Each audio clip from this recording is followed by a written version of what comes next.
What's up, everybody, and welcome back to What the Fun Show. My name is Mike, and today we are discussing Lord of the Rings, Rings of Power, Episode 5.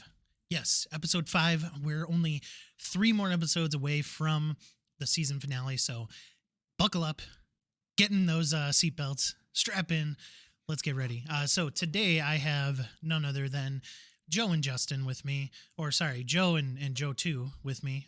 Joe 2, right. how you doing today? Oh, I'm doing all right today. The duck is here. Excited. Can't wait to talk about episode 5 here. If you are listening, we have been going through the Lord of the Rings content, and we're not going to stop because apparently we've got a lot of seasons to go. And this episode it does not falter. I liked it a lot. All right, Joe, how you doing today? I am doing well. I'm excited to talk about episode 5. I thought it was good. That's good. All right.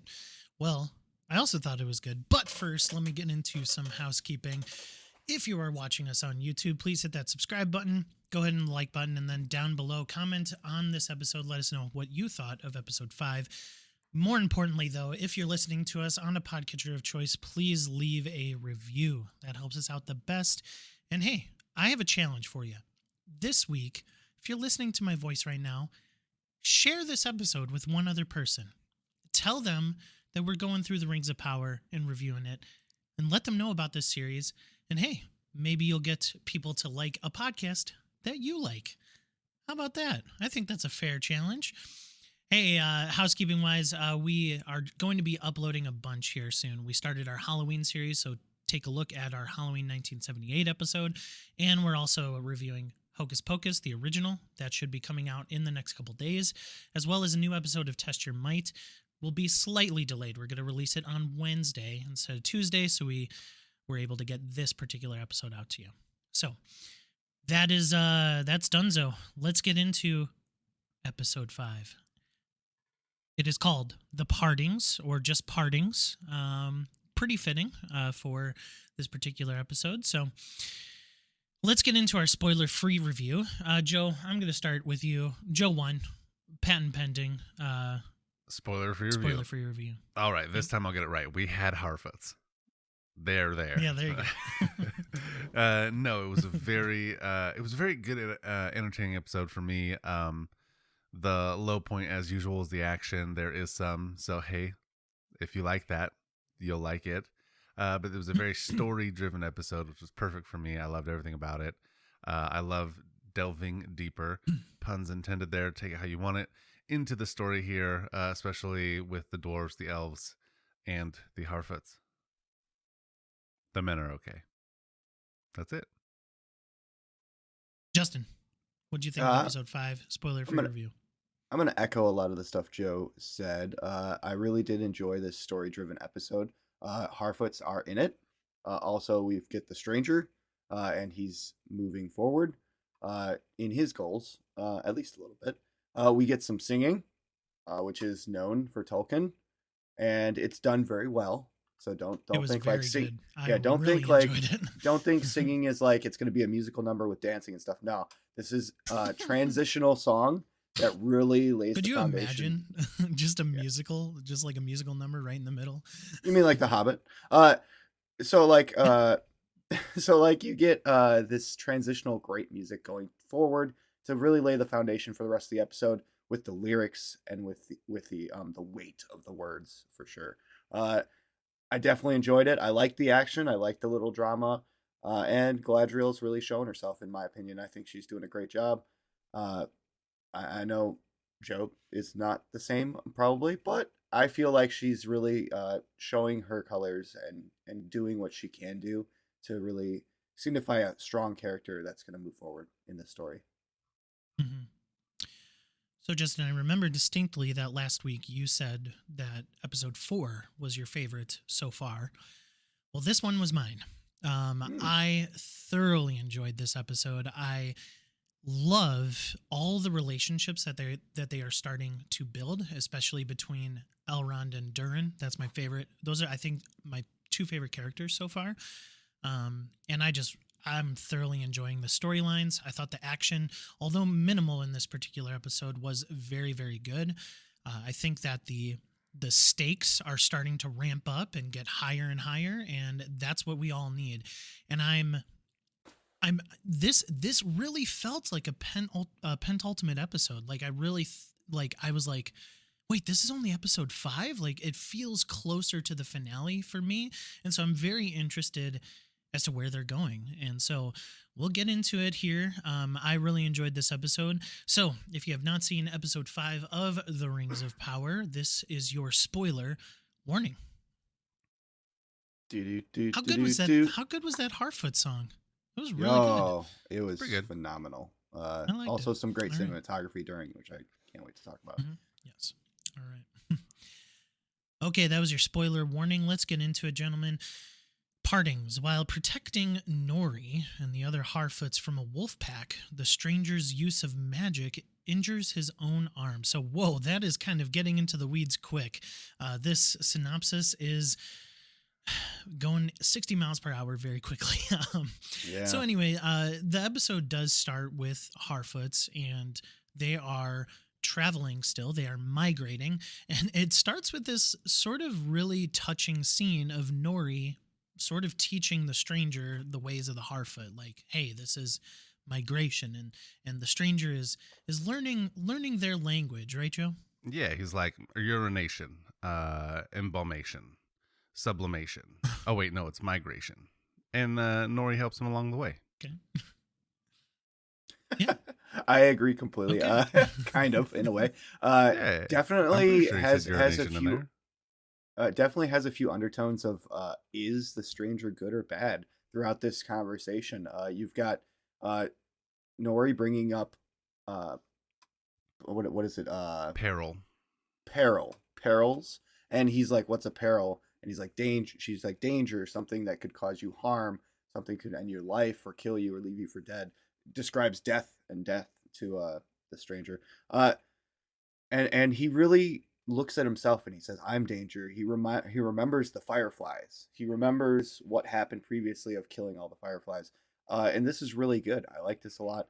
And then Mhm. straight into the migrational song, and you get that. I know this is going really fast on the outline here, but that wolf pack, the wargs, man, the cuties, those little pups, the amount of skill, Not to be confused with orc dogs. yes, the amount of skill that the stranger can use, even without weapons, even without a staff. Hint, hint. He just kind of like slams his fist to the ground and throws 3 huge wolves Mhm. back and makes them cower and run away. Yeah. Excellent. Let's pause there for a second, because I do want to I want to go back to that conversation, and I think that's a very on point thing to bring up there, Justin, is that this sort of discovery of his morality is what's really cool about this character so far.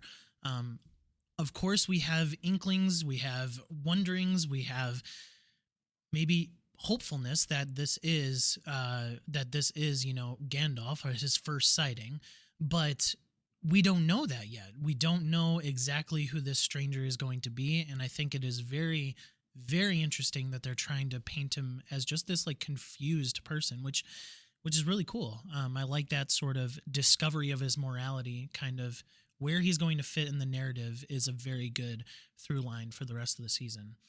But yeah, it does come to a point where they are, they go through that song, they go through the cinematography, beautiful landscapes that they are traversing to get to the point where they see some footprints, they see wolves, and these wolves are scary, right?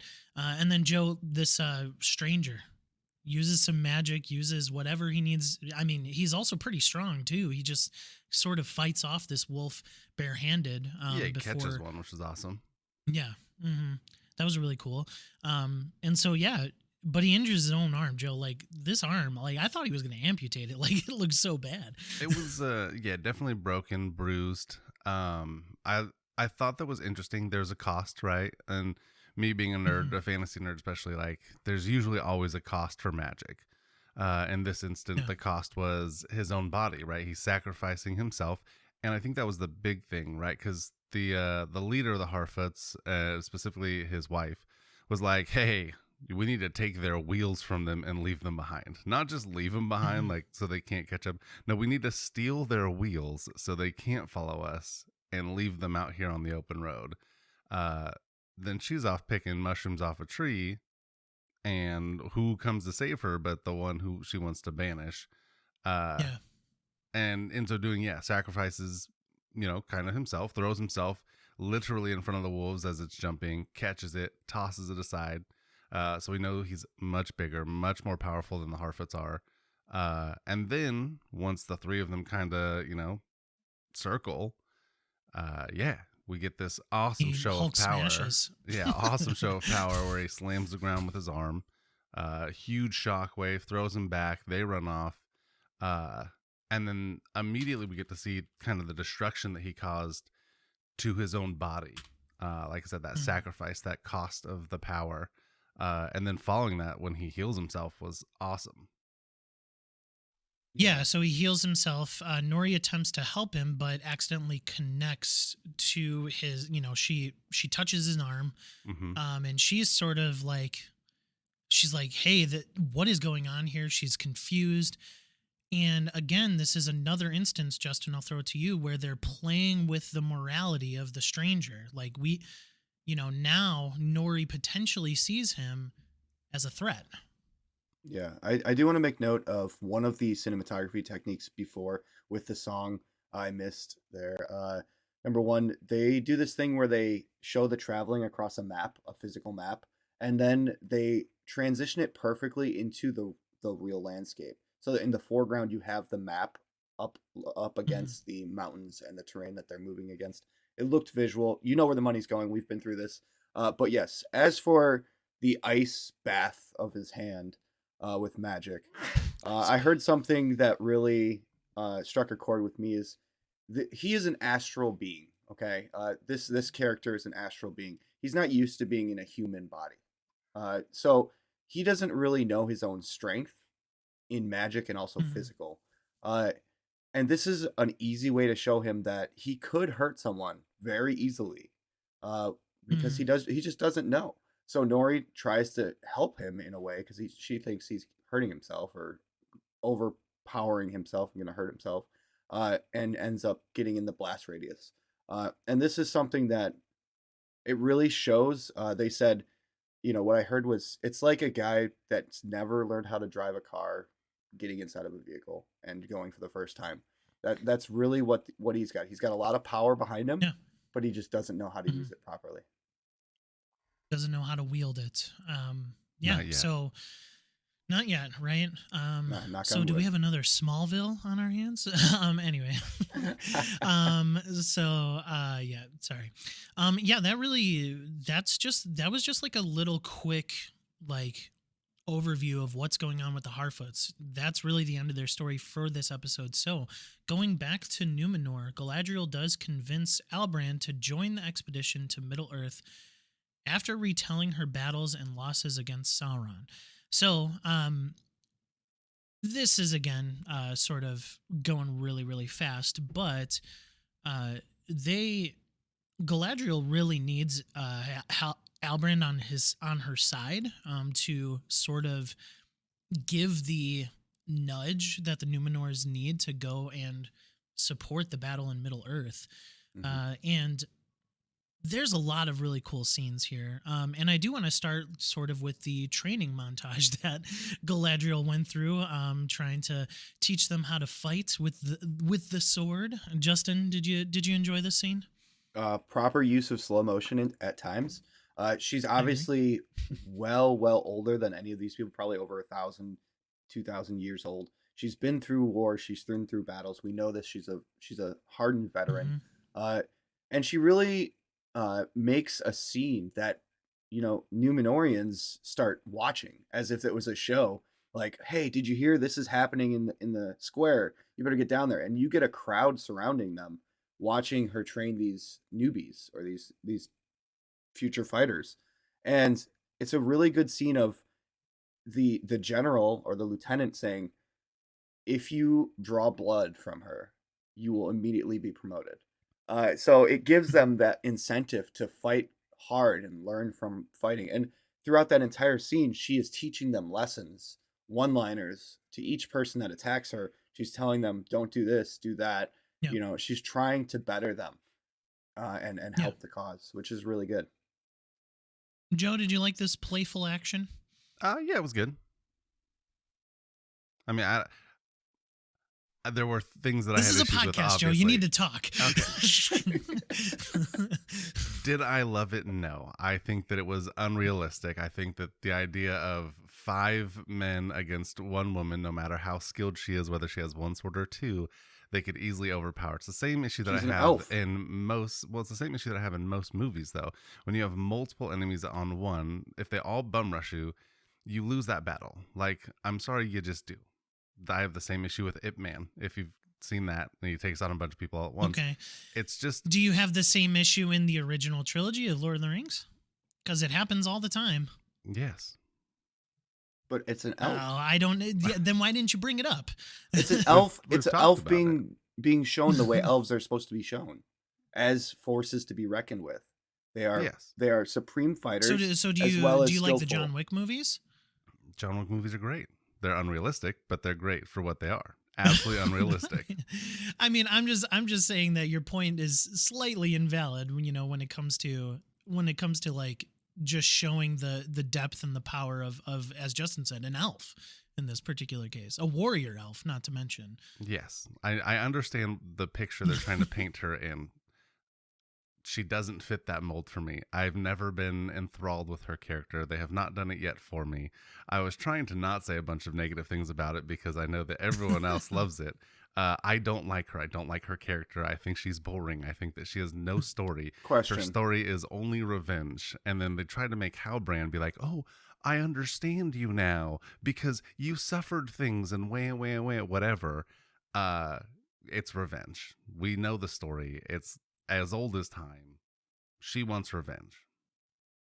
Question.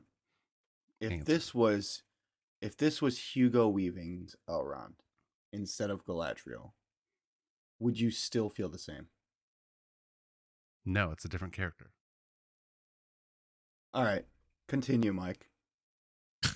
I dislike I don't Galadriel. We understand you know what sometimes. Galadriel turns into. She turns into some creepy negative witch who does nothing in a forest. Apparently, she starts out as a badass warrior. Apparently. But Hey, I think spoiler. so far she's doing a good job with that. we'll see. So we'll see. But yeah, I mean, all along this time, there is Kemen, son of Pharazôn, who is the regent's right hand person, her advisory. Attempts to destroy the expedition ships. Big So yeah, bada boom. that was interesting. I wasn't really expecting that. I thought that, like, in the scene where Pharazôn is talking to his son, that he sort of convinced him of the long game for this whole ordeal going to Middle Earth, because Pharazôn's his particular his thought on going to Middle Earth is that this will create connections and only boost Numenor's economy, outlook on history, stuff like that. So I thought that this was sort of a drastic move. It escalated quickly, so to speak, with Kemen trying to blow up that ship. I mean, I don't know, Justin. Did you get the idea from Pharazôn that Kemen should be doing this at all? I didn't. Like he was trying to get back into the fight to go to Middle Earth. So this was a way, by protecting that other person, he did something heroic. But that wasn't that's the main. that's a different character. That was Isildur. Isildur. Yeah, Isildur is the son of the captain. Okay, all right. I'm talking about Kemen, names. the son who like was going to set ablaze to the He was ship. popping the things off the casks and he's Yeah. dropped the lantern. Yeah, so I'm okay with it. Obviously there's going to be people fighting the cause on both sides. they're going to be pro and against fighting with the Hmm. elves. That makes sense. Obviously, we've learned the relationship between them and elves and how they feel about that. That's fine. I do like the cinematography in the sense it really took me back after the explosion. The camera panned out and above the bay, pretty Yeah, it much, was and nice. circled it, and that took me back to like the Pirates of the Caribbean when the Black Pearl was in the middle of Cape Cod or Cape Cod. I think it's Cape Cod. And it was just blowing holes and everything. And it really like took Hmm. that panning, that cinematic gloriness, visual representation, good money usage. Looked great. I'm okay with the story. You know, there's pros and cons to everyone and viewpoints across the board. Morality is a big issue. I was a bit Joe, did you surprised. like this sort of rebellion from Kemen? I was surprised, like you. I thought that the talk with Farazan, his dad, had kind of swayed his mind, and they, at least that's what I got, is they kind of Yeah. Hmm. showed you, okay, like here, look, I am playing it. I don't take orders from elves. I'm in the long game. They have no idea, which is hilarious. Talking about long game with elves, you have beings that are essentially immortal, and he thinks he's playing a long game when he might live to be 80, maybe. So hilarious that he's playing the long game. But yeah, Yeah. I thought that he had convinced his son. I thought that maybe it would be someone else. I expected something like this to happen, but not from him. So it was a bit Yeah. surprising Hmm. that it was he who did it. I thought maybe the Yeah. daughter was going to, because she was still on board with stopping everything. Yeah. I'd say So when it was yeah. him, yeah, it was Mhm. a little surprising. But then, yeah, Isildur on board was also not surprising, but it was like, that's how they're gonna do it. Okay, I got it. Yeah. Yeah. Yeah. I mean, he Also, saved his this life in. Go good. ahead. So this is also a way Parazon is trying to claim the throne. That was really, we talked about that last Mhm. time. This was a way he didn't like the regent of that they had currently, and he wanted that power. We kind of sensed it. This is a direct line to that point, to gain the Yeah. people's powers first, and then move forward from that. Uh, Definitely something that shows that morality choice in him as well. Mhm. Yeah. As we've already discussed, Isildur does stop him. Well, doesn't really stop him because they get into a fight and the ship does end up blowing up. But fortunately for Isildur, he sort of he saves Kemen's life, and therefore he is now on the expedition crew. Which this whole episode he was trying to get a spot on this army, and he did. He did by sort of saving Kemen's butt and also lying about the situation. So we'll see if that comes back to sort of bite him. I'm assuming that it will, but we'll see. I'm going to skip all the elf stuff because I think that that is a good way to end. So let's get actually to the Southlands. We're in the Southlands. Half of the townspeople cave into Adar's demands that we learned about last episode, and they end up joining him. And they Yep. do believe that he is Sauron, which is, yeah, it's, I mean, this was this was sort of surprising. Not that they believed in that he was Sauron, but more so Adar's reaction. What did you take from this here, Joe?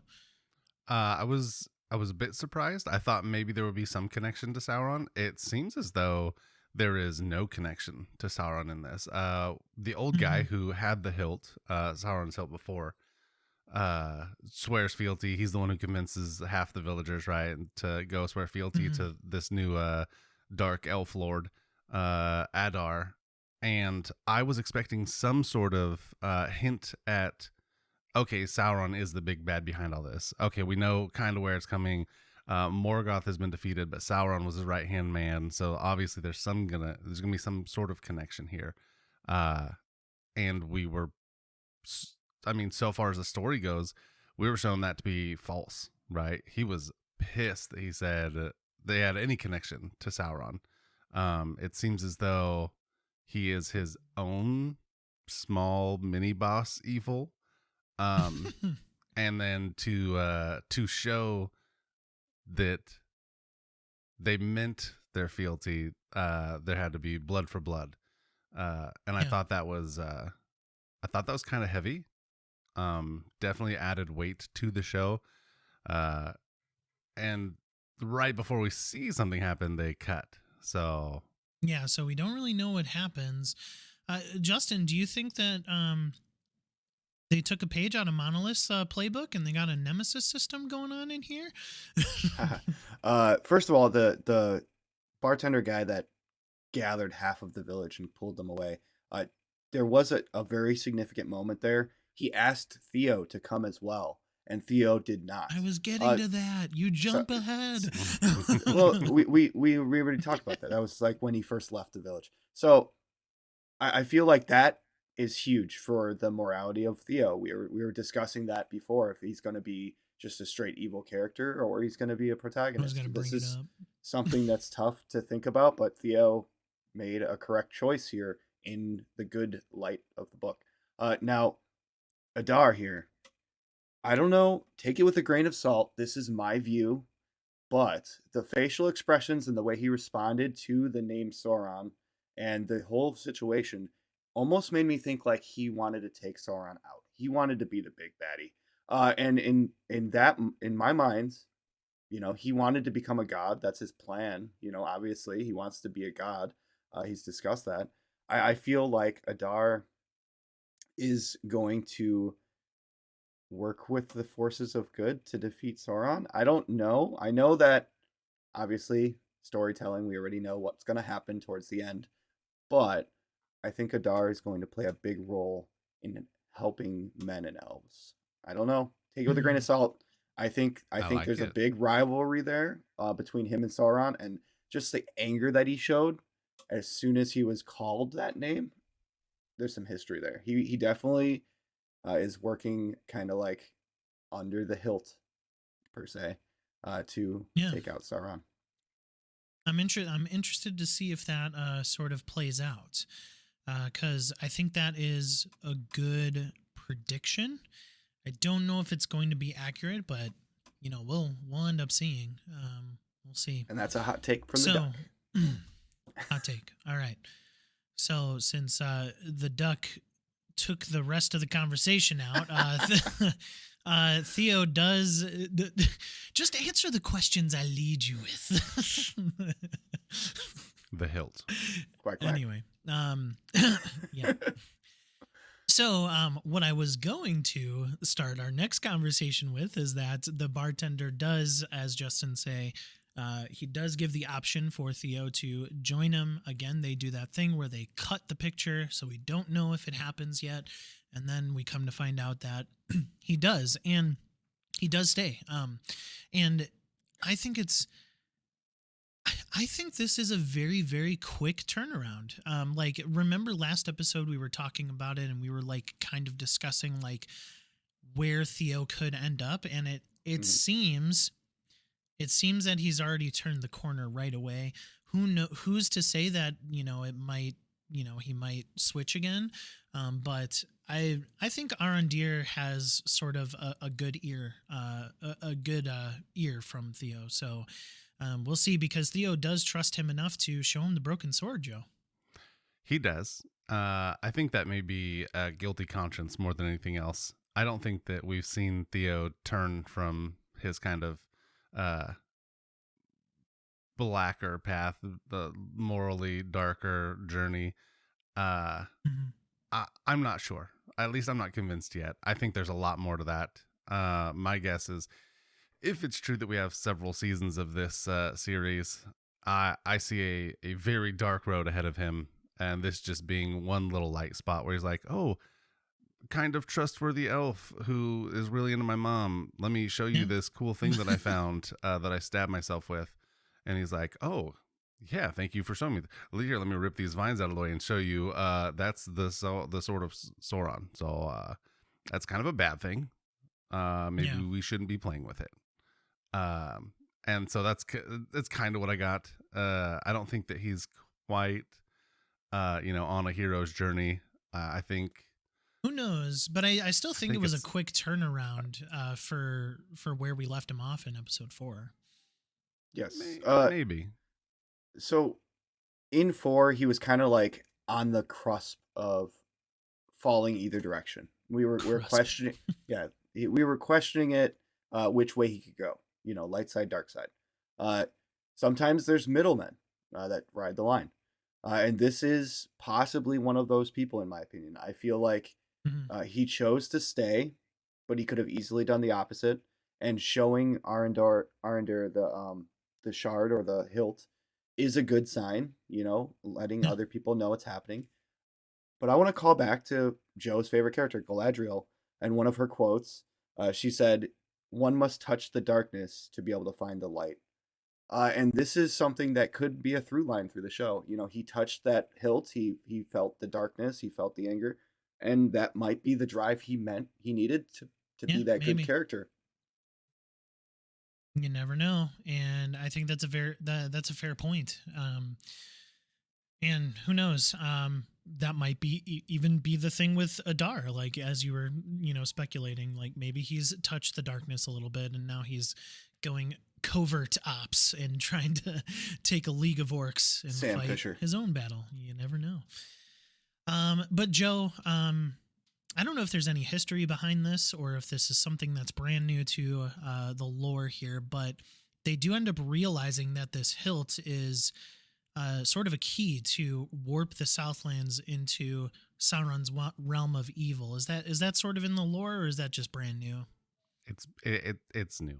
I mean, It's new. I think it's a key to Sauron becoming who he is, who we know him to be, right? Mhm. Uh, as the creator of the One Ring and the big bad dark wizard. Uh, he needs this is part of the source of his power. So it's a key Mhm. in that sense. I don't think it's a literal key. I don't think it's the I don't think you put it into a hole and turn it. I think that just its Yeah. existence No, no, is yeah, key. metaphorically. Hmm. Um, yeah, and in that sense, yeah, I guess it holds true to the lore that that's part of his power. Yeah. But it's good storytelling. I like it. Yeah. Very good. So they do end up seeing and sort of talking themselves into convincing that this watchtower is not only the target but could be their saving grace, because they do end up lighting it. And I think that maybe they're sort of trying to send out a signal for some aid. We'll see. Or they're just utilizing the tower as their best defense. So we'll see what happens in the next episode. That's sort of the end of those Southlands town people storyline. So let's get into the elves. And in Linden, Gil-galad reveals to Elrond his knowledge of and intention to use the dwarvish mithril to extend the existence of the elves. Now, again, this sort of kind of goes past that dinner scene that was pretty fun, how Durin sort of convinces him that this particular table is somewhat of significance in the dwarven kingdom. Like, how did you get this? Like, you're not supposed to have it. And then yeah, we find out that that was just a ploy. Did you like this dinner scene, Justin? I did. I was excited to see Durin outside of the mines for a long time. So to see him try and change or sway the conversation to just about the table is straight Dorian comedy. I loved it. And then even so, you get to see them walking away with it through the woods, like just Yeah, like the way they added finish. benefit. Yeah, it was so good. I loved it. Joe, how'd you feel about Durin being in the company of elves? It's fun, right? It's kind of a throwback to The Hobbit, unfortunately, and to the Lord of the Rings series when Gimli and Legolas are together, or before when Legolas and the original company Gloin, Gimli's dad. But yeah, it kind of harkens back to those scenes of kind of playful animosity where they get along well enough, just well enough, and they also have a little bit of that like. I mean, there is some sort of like ill will towards one another. I think Mm-hmm. this one comes from the fact that both of them, right? Both these relationships have been based on deceit.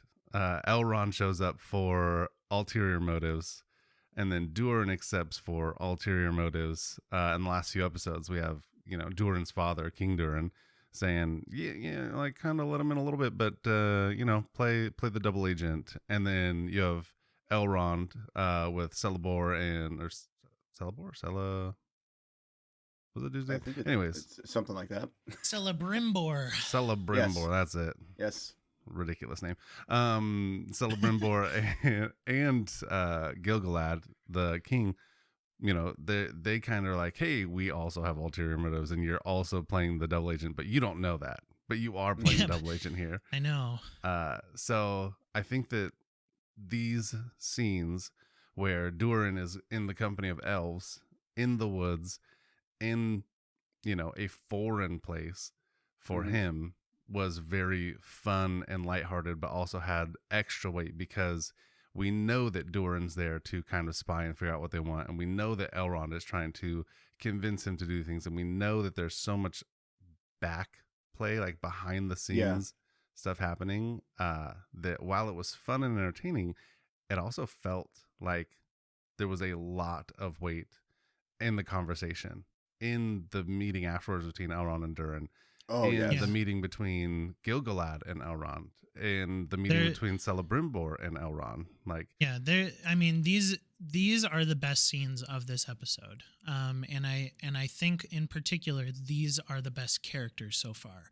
Um, I think that this is the coolest and best storyline so far. Joe, can you pull up that quote? I know you were looking it up earlier, but I give me a moment. these scenes here just completely solidify the writing of this show for me.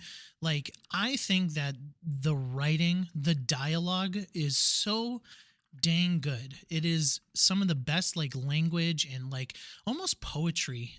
It is just phenomenal. And my favorite quote from this whole particular episode is something that Joe's going to bring up, but it was the conversation between Gilgalad and Elrond, and Gilgalad is, he's trying to convince Elrond that Mithril is the only thing that's going to extend their existence, Hmm. and Elrond is saying, but I've made an oath to Durin, and they're talking about sort of what are the next steps to break said oath. And Gilgalad says, "Do you have the quote, Joe?" Yes, he says, hope is never mere. Even when it is meager, when all other senses sleep, the eye of hope is first to awaken, last to shut. Yeah, I just thought it was poetry. It was poetic. It was so good, of him trying to convince Elrond that, hey, despite the things that we've promised, despite the things that are in the way of us surviving, we must still have hope. And so I'm interested to see this particular situation play out. Like, is Gilgalad still slightly evil? Like, we just don't know. Is he still just trying to use Elrond and maybe get all the Mithril, all the elves, all to themselves? I think that's a high possibility. But I also think that Elrond is sort of making us consider his rapport, and I believe he's above reproach in this.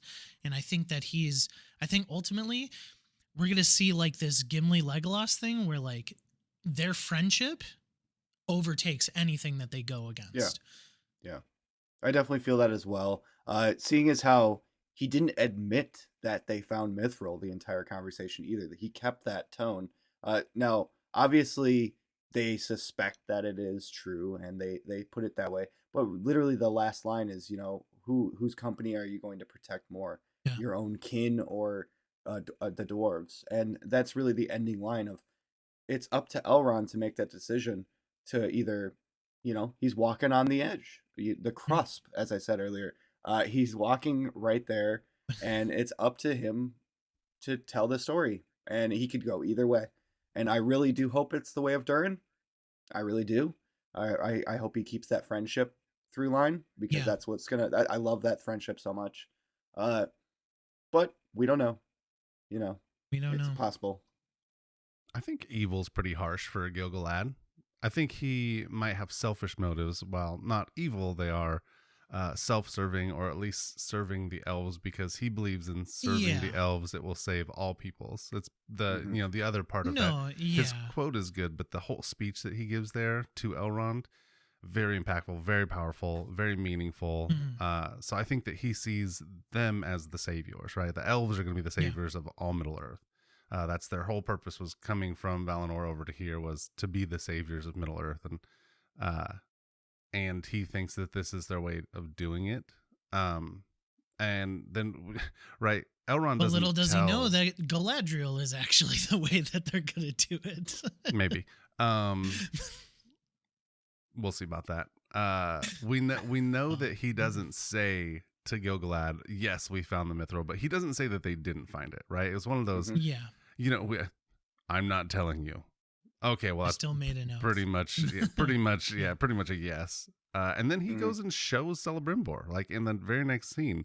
He's like, oh yeah, by the way, we've got this this mithril right here. Yeah. And I'm like, bro, you literally just didn't show the king, and now you're like, yeah, but I'm gonna show my buddy because he's gonna make rings and stuff, and like it'll be fine. You're like, the oath was to not show anybody else, and here you are in the very next scene telling another person about it. And I was a little bit shocked by that. I was like, did he go back on his oath? Was that him immediately fulfilling his oath and not Yeah. telling, and then I mean, absolutely going right back on it the very next scene? I can see that. I could see where you're coming from, but I don't know if it breaks the oath, because I think that Gilgalad put so much doubt into his mind about that particular oath that he just wanted to, you know, get the advice of his close confidant so far.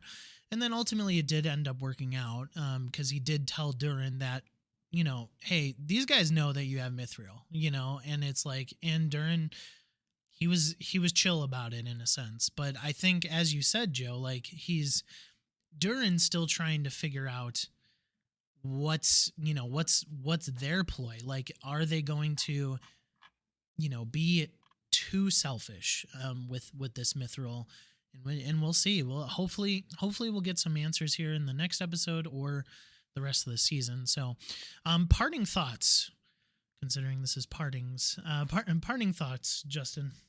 I just want to say, this entire third part of the, or second to third part of the episode with the elves, Robert Aramayo, he did a great job acting.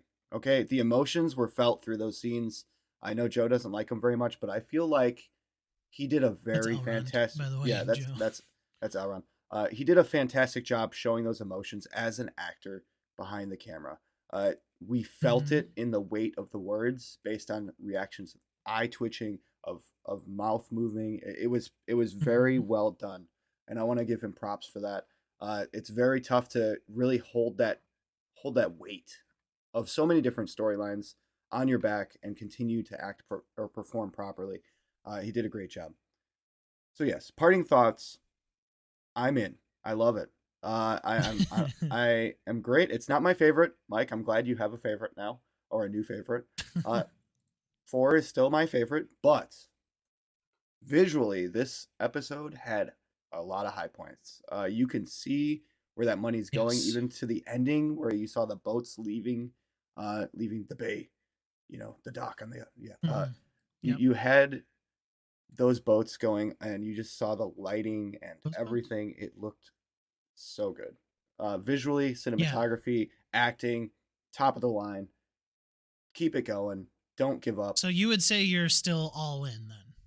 I would say that it's definitely not a Halo. I am all in, all the way, Goodness. and cannot All stop. right. I cannot wait till Friday for the next episode. I was hoping for a battle scene here. We got a little bit of fighting here and there, but We'll I get think in the next one. I think that slow incline that they're doing is only going to pay off, and I really Yeah. feel like it's worth it when it does hit.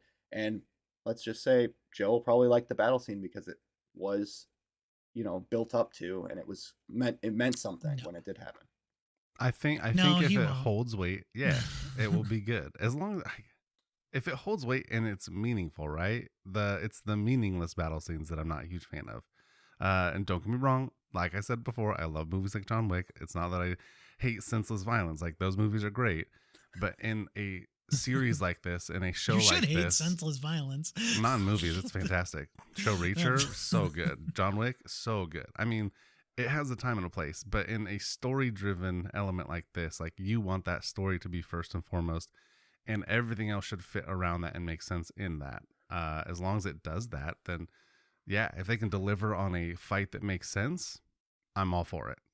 I love that idea. So, let's play the game that we all know and love. Is Joe going to be all in after No. partings? But No, I apparently am he's just still optimistic. I'm a much bigger fan of Elrond after this episode. Hey, big win. So that's good. At least I think that's good. No, I think he did wonderful. I think they had a lot of character development here for him in meaningful ways. So much so that they haven't had this before, and they've had little bits of it, but you get more open, honest character development in this episode than any other for him specifically. We understand who he is around the elves, around Celebrimbor, Gil-galad, and Durin. And he has that moment of honesty in the end where he's like, hey, here's what's going on.